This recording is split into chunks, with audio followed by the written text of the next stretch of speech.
अस्सलाम वालेकुम वरहमतुल्लाहि वबरकातुहू। आज हम लोग एक बहुत ही इम्पोर्टेंट टॉपिक जैसे फंगल इन्फेक्शंस या जॉकी ईच जिसे कहते हैं या इसे जो है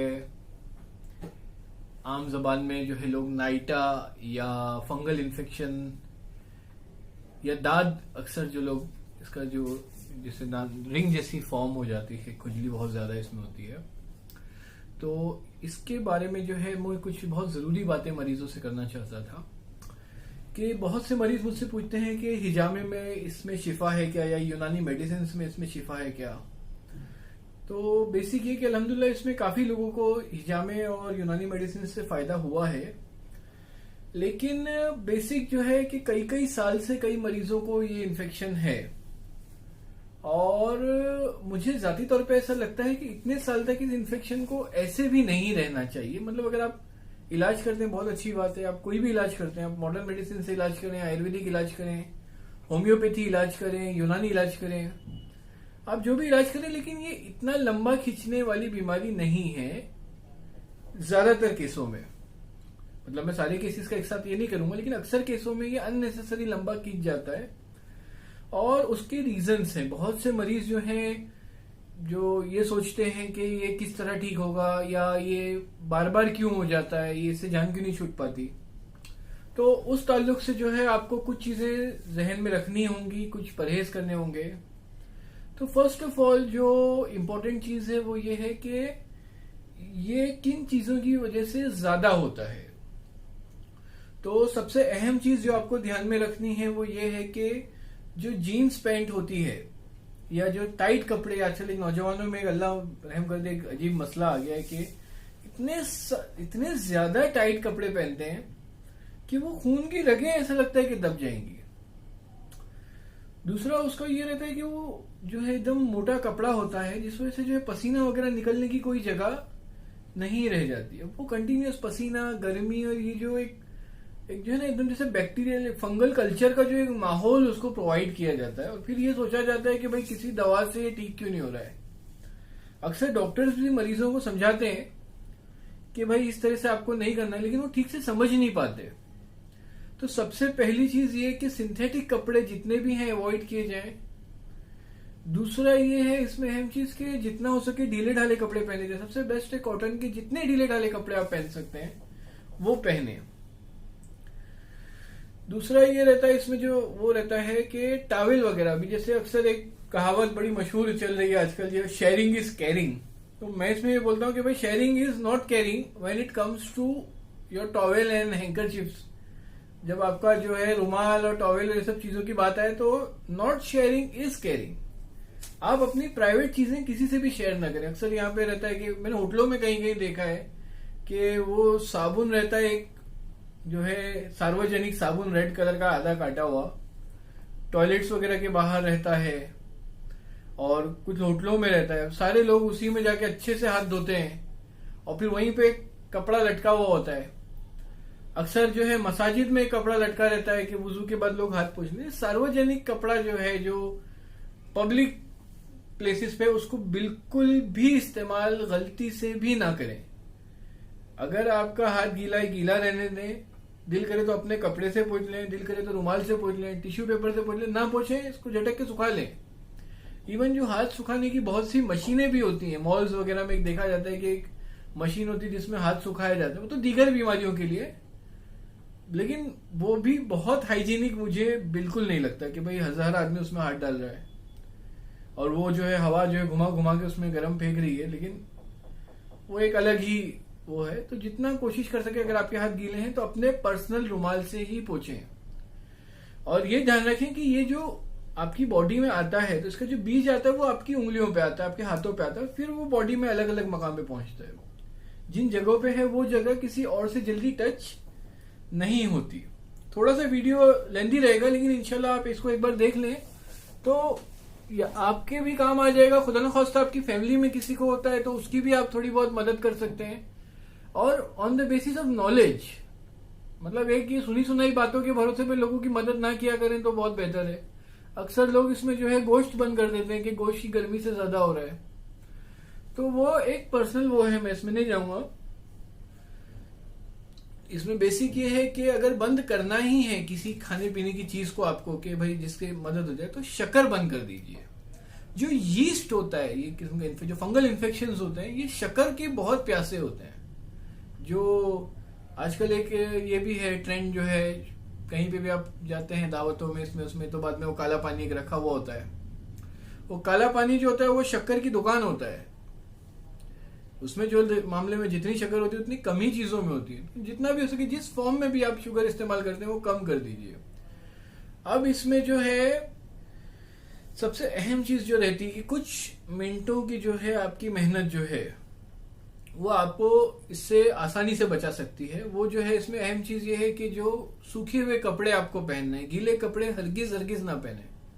बहुत से लोगों का ऐसा होता है कि लंबा काम करते हैं, रिक्शा चलाने वाले हैं, टैक्सी चलाने वाले ड्राइवर्स हैं, या कहीं पे भी काम करना है, जिनका एक बहुत लंबा वक्त होता है काम करने का। अब इनका होता है कि पसीने से कपड़ा भीग जाता है। अब ये लोग क्या करें? तो इसमें जरूरी है कि जो पाउडर्स आते हैं, एंटी फंगल पाउडर्स आते हैं, एक्सप्लोसिव पाउडर है, फिर इसमें जो है एब्जॉर्ब पाउडर है, बहुत अच्छे पाउडर्स हैं। इनके दो काम होते हैं, तो पसीना भी एब्जॉर्ब करते हैं और दूसरा जो है ये अपना फंगस की भी दवा है। तो ये बहुत ज्यादा काम आते हैं। इसके अलावा जो आप कर सकते हैं कि एक्स्ट्रा अंडरवेयर वगैरह आप काम पे ले जाएं, जो आप वहां बदल पाएं। एक्स्ट्रा पूरा एक कपड़े का सेट ले जाएं जो आधे दिन के बाद आप बदल पाएं। जितना खर्च आप दवाओं में करते हैं उससे बहुत कम खर्च में जो है आप इसका इलाज, मैं नहीं बोलता कि दवाएं बंद करके सब काम करें, मगर ये करते हुए दवा करेंगे तो इंशाल्लाह ये जल्द ठीक हो जाएगा। फिर एक अहम चीज ये होती है कि इसका कोर्स पूरा करें। अक्सर लोग जैसे ये अगर डॉक्टर ने 2 महीने का कोर्स दिया है तो 15-20 दिन में भाई अभी तकलीफ में आराम हो गई तो क्यों दवा खाएं? कि दवा तो किडनी पे असर करती है, लीवर पे असर करती है, तो वो कुछ दिनों की दवा बचाने के चक्कर में वो फिर वो सालों साल दवा खानी पड़ जाती है। तो जो कोर्स आपको दिया गया है वो आप पूरा करें। अब इसकी बड़ी वजह क्या है फंगल इन्फेक्शन की, जैसे आप इसको समझें, ये बीमारी क्या है इसको समझें आप, कि जिस तरह से अगर कोई यहाँ जानवर है जिसे एक बार मार दिया जाए, चूहा है, बिल्ली है, बकरा है, इंसान है, अगर उसे एक बार मार दिया जाए तो उसका दोबारा जिंदा होना बहुत ही मुश्किल, तकरीबन नामुमकिन बात है। और ना ही कोई जानवर जो है मरने के बाद बच्चे पैदा कर सकता है। ये दो चीजें अहम होती हैं, समझ रहे हैं?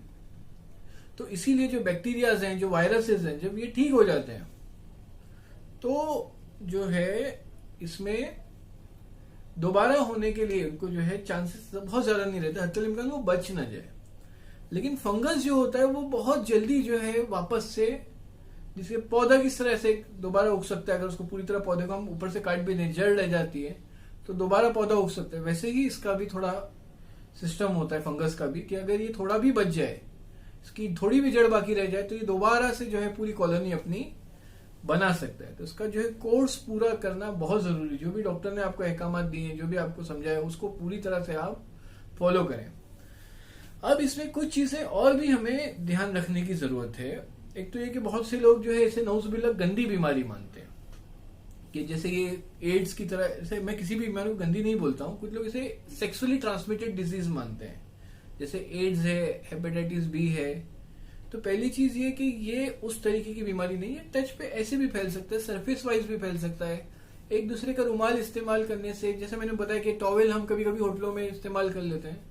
तो ये कोई ऐसी बीमारी नहीं है जिसको, और किसी भी बीमारी को छुपा के कोई मतलब नहीं है, उसका प्रॉपर इलाज किया जाए। और इसका तो बहुत ही जरूरी है कि इसका प्रॉपर इलाज किया जाए, क्योंकि ये एक से दूसरे को फैलती है। अगर कोई शख्स इसे छुपा रहा है, कि घर वालों से छुपा रहा है या अपने डॉक्टर से छुपा रहा है, वो बहुत गलत कर रहा है। उसके बाकी घर वालों को भी ये बीमारी हो सकती है।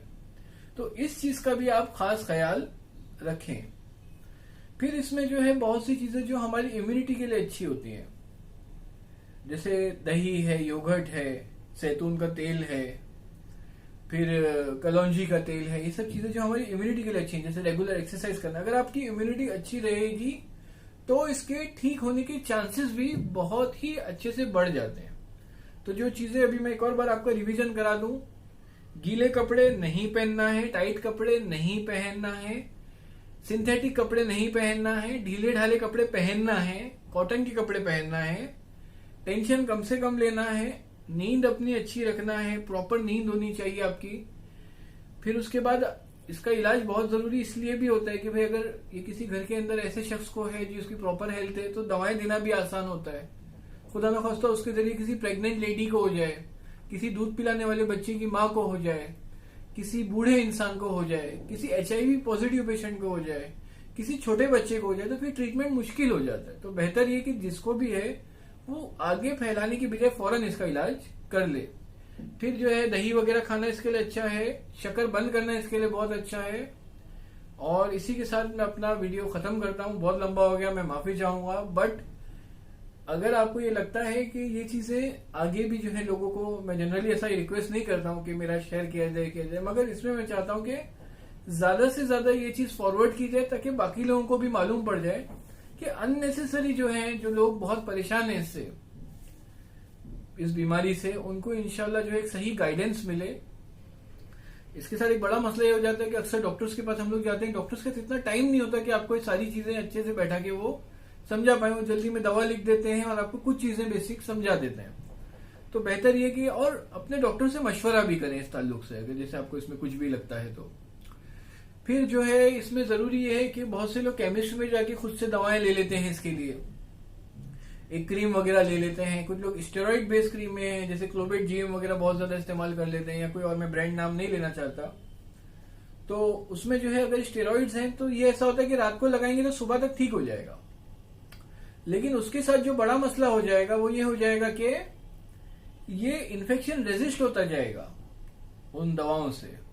तो बेहतर ये है कि डॉक्टर से ही इलाज कराएं, सही इलाज कराएं, जल्दबाजी वाले इलाज में अपना जाए। बहुत से लोग जो हैं, जो थोड़े ऐसे लोशंस होते हैं, जो ऐसे अच्छे लोशंस हैं, आयुर्वेदिक लोशंस हैं, मैं किसी का नाम नहीं लेना चाहता, बट अगर कोई भी लोशन अगर आप ले रहे हैं खुद से, तो पहले उसको स्किन पे आप टेस्ट कर लीजिए पूरी बॉडी पे लगाने से पहले कि आपकी वो स्किन पे सूट हो रहा है या नहीं हो रहा है।